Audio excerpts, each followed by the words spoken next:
बिस्मिल्लाहिर्रहमानिर्रहीम। Class 9th federal board exercise 2.4 question 1 का question part 4 और एग्जाम्पल 2 का पार्ट 2 हम इस वीडियो में करेंगे। ये दोनों सवाल बिल्कुल एक ही तरह के हैं, इसलिए हम इनको इस वीडियो में सॉल्व करेंगे। क्वेश्चन नंबर 4 है 81 raise to the power n into 3 raise to the power 5 minus 3 and so on. हमने ये देखना है कि पिछले सवालों में और इस सवाल में क्या फ़र्क है। अब अगर हम पिछले सवाल देखें तो हम देखेंगे कि इनमें सारे मल्टीप्लाई के साइन हैं। ये देखिए, जब बीच में कोई साइन नहीं होता तो इसका मतलब है ये आपस में मल्टीप्लाई कर रहे हैं। नीचे भी एक ही नंबर है जो डिवाइड कर रहा है, डिवाइड कर रहे हैं या मल्टीप्लाई कर रहे हैं। प्लस या माइनस का कोई साइन नहीं है। इधर जो माइनस का साइन है, जब ये ब्रैकेट आ जाती है तो ये माइनस इससे मल्टीप्लाई करता है। इस ब्रैकेट का मतलब है अगर ये ब्रैकेट में माइनस ना होता तो यहाँ होता तो फिर ये सवाल और हो जाता। ये मल्टीप्लाई इसलिए कर रहा है क्योंकि ये माइनस भी इस पूरी ब्रैकेट में है और ये इस पूरी ब्रैकेट से मल्टीप्लाई कर रहा है, कोई और साइन बीच में नहीं है, इसलिए ये वाला माइनस इस 2 के प्लस से, जब कोई साइन नहीं होता तो प्लस का साइन होता है, मल्टीप्लाई करेगा। इसी तरह ये सवाल है एक्स वाई ज़ी की मुख्तलिफ वैल्यूज़ हैं, नीचे भी ये डिवाइड कर रहे हैं एक्स वाई ज़ी इसके साथ, इन सब में बीच में कोई साइन नहीं है। कोई साइन ना होना या सिर्फ एक डॉट का साइन होना इस बात का सजेस्टिव है कि ये सब आपस में मल्टीप्लाई कर रहे हैं। जब ये आपस में मल्टीप्लाई कर रहे हों तो कटिंग हो जाती है, सिंपल एक्स से वो पावर्स कट जाएंगी। आप पिछले इनकी वीडियोस देखें तो आपको समझ आ जाएगी। अब ये वाला सवाल क्यों मुख्तलिफ है? ये सवाल इसलिए मुख्तलिफ है क्योंकि बीच में ये देखें आप माइनस का साइन आ गया है। ये माइनस अगर इस 3 के साथ ब्रैकेट में होता तो जैसे अगर -3 4n-1 होता और ये बाकी सवाल इसी तरह लिखा होता तो मैं कहती कि ये सारे मल्टीप्लाई कर रहे हैं। लेकिन आप ये देखें कि ये जो माइनस है ये ब्रैकेट के बाहर है। जब भी सवाल में माइनस या प्लस आ जाए तो वो सवाल को दो हिस्सों में ब्रेक कर देता है। ये सवाल पिछले सवालों से इसी वजह से मुख्तलिफ है कि उनमें सिर्फ मल्टीप्लाई हो रहे हैं या डिवाइड हो रहे हैं, जबकि इसमें बीच में माइनस का साइन आ गया। माइनस हो प्लस हो बात एक ही होती है। जब भी ऐसे माइनस और प्लस के साइन आ जाएं बीच में इन सवालों के तो आपने कॉमन लेके इसको सॉल्व करना है। देखें, अब बाज़ बच्चे ऐसे क्या करते हैं, ये 3 है ये 3 है, इसको काट दें। नहीं, ये कटिंग नहीं हो सकती क्योंकि बीच में माइनस है। कटिंग करने के लिए ज़रूरी है कि सब के बीच में मल्टीप्लाई का साइन हो। ठीक है, अगर यहाँ ये माइनस ना होता तो हम बिल्कुल पिछले तरीक़ों की तरह ये सवाल हम करते। अब मैं आपको बताती हूँ कि इसमें क्या करना है। सबसे पहले जब एक नंबर की पावर वेरिएबल हो या फ्रैक्शन में हो, ये देखें ये n वेरिएबल है ना, हमें नहीं पता n क्या है, तो या फ्रैक्शन में हो, फ्रैक्शन मतलब 2/3 4/3, नेगेटिव में हो, नेगेटिव 2/3 फ्रैक्शन हो, तो हमने इन नंबर के जिनके फैक्टर्स बन सकते हैं उनके फैक्टर्स बनाने हैं। देखें 81 के फैक्टर्स बन सकते हैं क्योंकि पर 3 के फैक्टर्स नहीं बन सकते क्योंकि 3 ऑलरेडी प्राइम नंबर है। 3 सिर्फ अपने ही टेबल पर जाता है, तो मैं इसके फैक्टर्स ना बन सकते हैं ना बनाऊंगी। 243 के भी फैक्टर्स बन सकते हैं, बेशक इसकी वैल्यू ऊपर पावर नेगेटिव में या फ्रैक्शन में या वेरिएबल में नहीं है। इन सवालों को हल करने के लिए लाजमी है कि जो भी पार्ट्स हैं उनके हम जो भी जिनके फैक्टर्स बनते हैं उनके हम फैक्टर्स बनाएं। इसी तरह 9 के भी फैक्टर्स बन सकते हैं लेकिन 3 के फैक्टर्स नहीं बन सकते, इसलिए हम ये 3 वाले इसी तरह रहने देंगे। सबसे पहले मैं 81 के फैक्टर्स बनाती हूँ। आखिर में जिसके 0 2 4 6 8 होता है वो 2 के टेबल पे चले जाते हैं। 3 के टेबल के लिए देखें, ये 1 है ना, ये 2 के टेबल पे नहीं जाएगा, तो 8 में 1 डालें 9 आता है। 9 3 के टेबल पे चला जाता है, इसलिए ये 3 से चला जाएगा। इसी तरह 9 9 के टेबल से भी चला जाता है, तो ये 9 के टेबल से भी चला जाएगा। लेकिन फैक्टर्स बनाने के लिए ज़रूरी है कि यहाँ बाहर प्राइम नंबर हो। प्राइम नंबर ऐसा नंबर जो सिर्फ अपने टेबल पर जाता हो, जैसे 3 और किसी टेबल पे नहीं आता। आप एक तरीका ये है कि 81 को कैलकुलेटर में डालें, 3 से डिवाइड करें, आपका आंसर आ जाएगा। और एक दूसरा तरीका मैं ओरली कर रही हूँ। 27, 3 9s are 27, 3 3s are 9, 3 1s are 3। अब जब ये फैक्टर्स बन गए हैं तो मैं इसको काउंट करूँगी 1 2 3 4। 3 इसको मैं लिख सकती हूँ 3 raise to the power 4। 3 raise to the power 4 मैं 81 की जगह सब्सटीट्यूट कर दूँगी। इसी तरह अब मुझे 243 के बनाने हैं फैक्टर्स, तो मैं क्या करूँगी 243 को इधर लिखूँगी। अब जब देखें आखिर में 0 2 4 6 8 नहीं है, तो ये 2 के टेबल पे नहीं जाएगा। फिर मैं देखती हूँ क्या ये 3 के टेबल पे जाएगा। 2 में 4 डालें, 6 में 3 डालें, 9 3 के टेबल पे चला जाता है, इसलिए ये 3 के टेबल पे चला जाएगा। आप इधर 3 लिखें, 243 को कैलकुलेटर में डालें और 3 से डिवाइड करें, आपका इधर आंसर आ जाएगा। मैं ओरली कर रही हूँ। 3 8s are 24, 3 1s are 3, 3 27s are 3, 9s are 3, 3s are 3, 1s are। अब मुझे ये काउंट करने हैं कितने 3 हैं। 1 2 3 4 5, तो मैं 3 लिखूँगी। कितने 3 हैं 5, वो पावर में लिख दूँगी। जितने 3 हैं वो पावर में लिख दूँगी। अब मैं 243 की जगह 3 रेज़ टू दी पावर 5 लिखूँगी, इसलिए कि 3 एक प्राइम नंबर है और हमें इसको फैक्टर्स में डिवाइड करना है। अब मैं सब्सटीट्यूट कर रही हूँ। 81 की जगह मैं ये देखें 3 रेज़ टू दी पावर 4 लिखूँगी। 3 रेज़ टू दी पावर 4 और बाहर n लिखूँगी। बाकी सवाल इसी तरह उतारूँगी। पॉइंट ये सजेस्टिव है कि ये मल्टीप्लाई कर रहा है, रेज़ टू दी पावर 5 करूँगी। ये -3 के फैक्टर्स नहीं बन सकते थे, तो मैं इसको 3 raise to the power 4 n-1 लिखूँगी और 243 की जगह मैं 3 रेज़ टू दी पावर 5 लिखूँगी। ये जो हमने फैक्टर्स से निकाला है।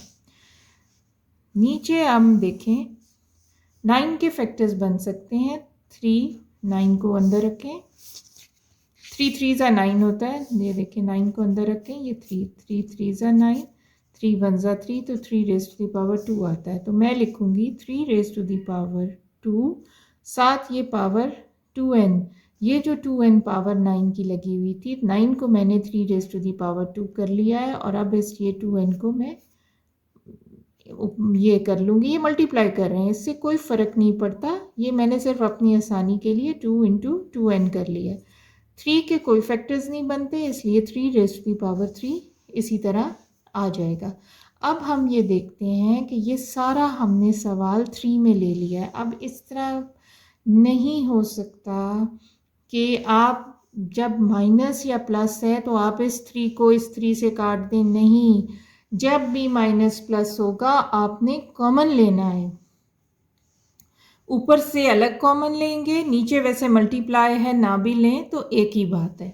अब मेरे लिए ये देखें, अब ये जो डबल में नंबर है ये भी 3 raise to the power 4n-1, maths में 3 raise to the power 4n-1 जब ऐसे वैल्यू होती है तो आसानी के लिए मैं इसको अलग अलग भी लिख सकती हूँ। 3 raise to the power 4n, multiply का साइन बीच में डालें और -1। मैं इसको इस तरह तोड़ लूँगी।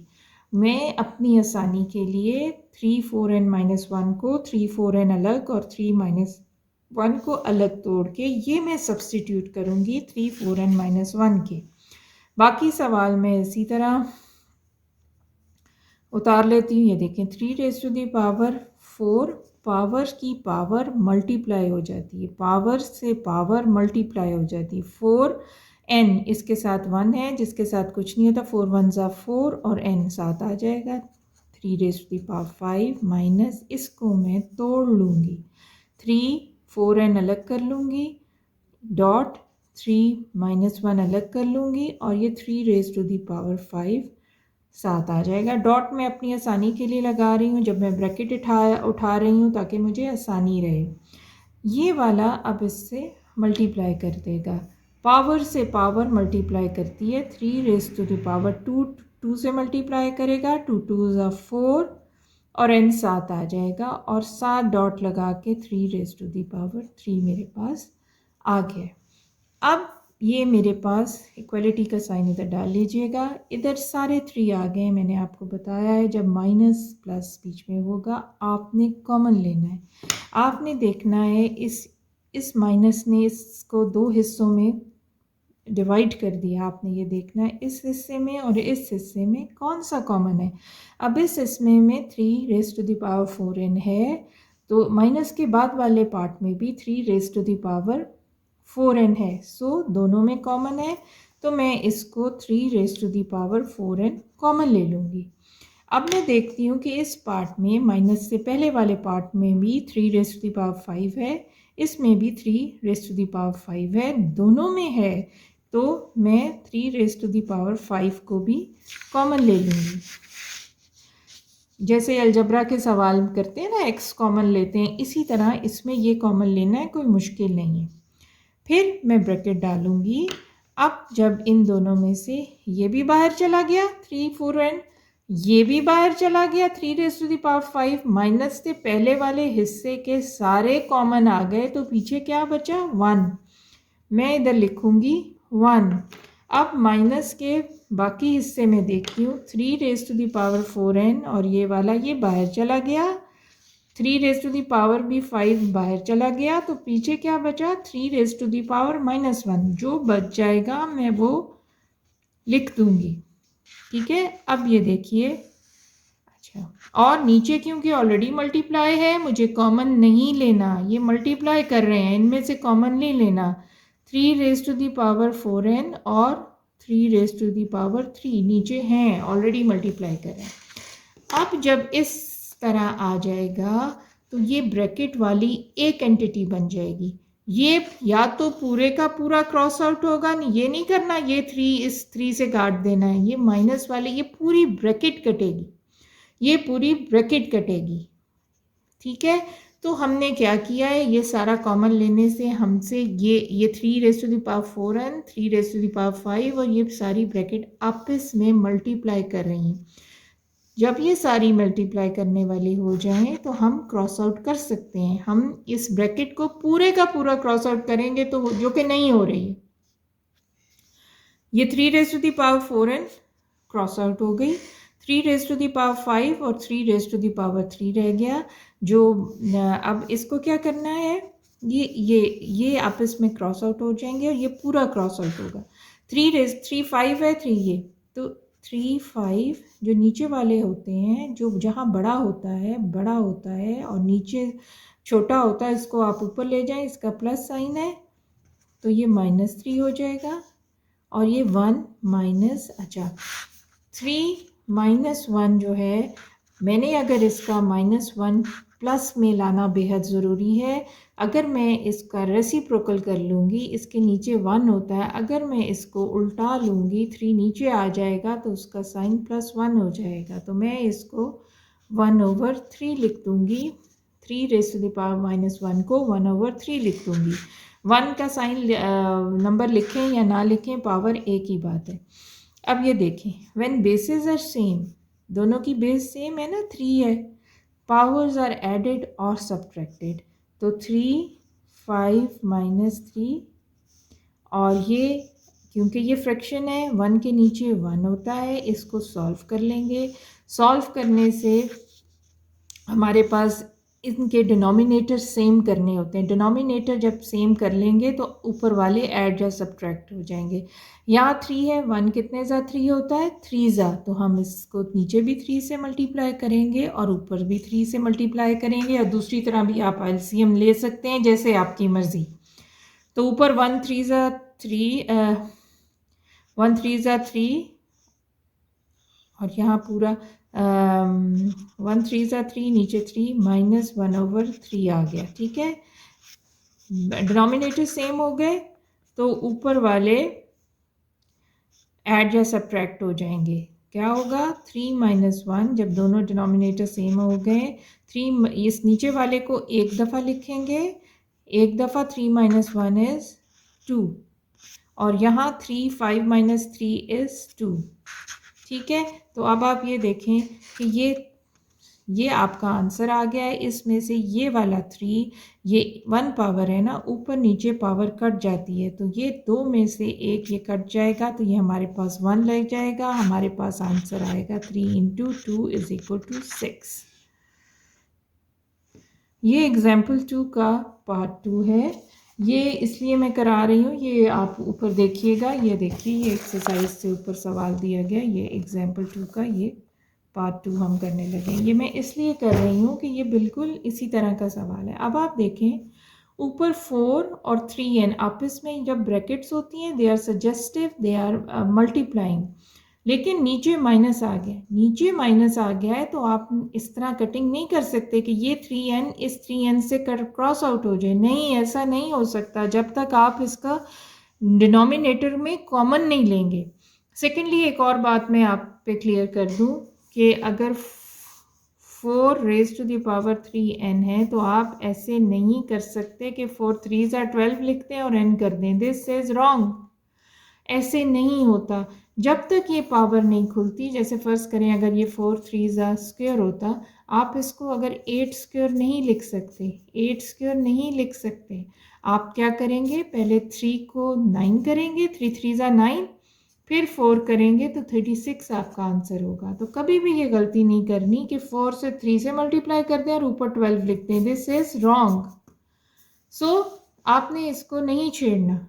आप ये देखें, इसकी पावर नहीं है ना, अभी फ़िलहाल नीचे 2 भी नहीं है, तो आपने इसको नहीं छेड़ना। इसके फैक्टर्स 4 के नहीं बनाने। बनाना चाहें 4 के बना लें, लेकिन क्योंकि मुझे 2 बीच में नज़र नहीं आ रहा और इसके 3 भी नहीं है, इसके फैक्टर्स बन सकते, तो मैं इसको ऐसे ही रहने दूंगी। या आप बना लें इसको, 4 को 2 2s are 4, 2 1s are 2, इसको 2² लिख सकते हैं। चलें, आप बच्चे बात कहते हैं कि ये आप एक तरीका क्यों नहीं करें, आप इसको 2² लिख लें। 3n इज़ डॉट 3n हो जाएगा इसका, क्योंकि 1 है, 1 × n इज़ 1n और n। अब ये नीचे वाला देखें, बीच में माइनस आ गया, माइनस आ गया, आप इस तरह इसको नहीं काट सकते, आपने कॉमन लेना है। अब आपको मैंने जैसे पहले बनाया है कि 3n + 1 को मैं 3n और 3 ये लिख सकती हूँ, तो मैं इसमें भी यही करूँगी, 3n and 3 1 - 3n। अच्छा, अब ऊपर वाले को कुछ भी करने की ज़रूरत नहीं है, फैक्टर्स बन गए हैं, सिंपलेस्ट फॉर्म में आ गया है, माइनस प्लस नहीं है, मल्टीप्लाई कर रहा है, तो मैं इसको नहीं छेड़ूंगी। ये बीच में माइनस है, तो इसको मैं कॉमन ले लूँगी, तो मैं क्या करूँगी, ऊपर वाला इसी तरह लिख लूँगी। माइनस से पहले वाले में और माइनस से बाद वाले में जो एक से ऐसी चीज़ें हैं उनको कॉमन ले लेंगे। ये देखें, माइनस से पहले वाले में भी 3n है और बाद में वाले में भी 3n है, तो मैं 3n कॉमन ले लूँगी। जब मैं 3n कॉमन ले लूँगी तो इसमें क्या बच जाएगा, 3n बाहर चला गया, पीछे रह गया 3, और माइनस जब 3n बाहर चला गया, 3n बाहर चला गया, जब सारा का सारा बाहर निकल जाता है तो 1 रह जाता है। ये मेरे पास सवाल आ गया। अब आप ये देखें, अब ये 3n इसको काट देगा, ये दोनों एक जैसे हों ऊपर नीचे तो क्रॉस आउट हो जाते हैं। क्यों? क्योंकि ये अब 3n इस पूरी ब्रैकेट से मल्टीप्लाई कर रहा है। आप अभी ये कर लें या यूँ कर लें, 2² × 3n, 3n और यहाँ 3 - 1, 2 आ जाएगा। ठीक है, तो आप ये सब मल्टीप्लाई कर रहे हैं, सो ये 3n इस 3n से कट जाएगा, हमारे पास 2 स्क्वायर ओवर 2 बचा है। 2 स्क्वायर इज़ 4 ओवर 2, इनको आप क्रॉस करेंगे तो आपका आंसर 2 आ जाएगा।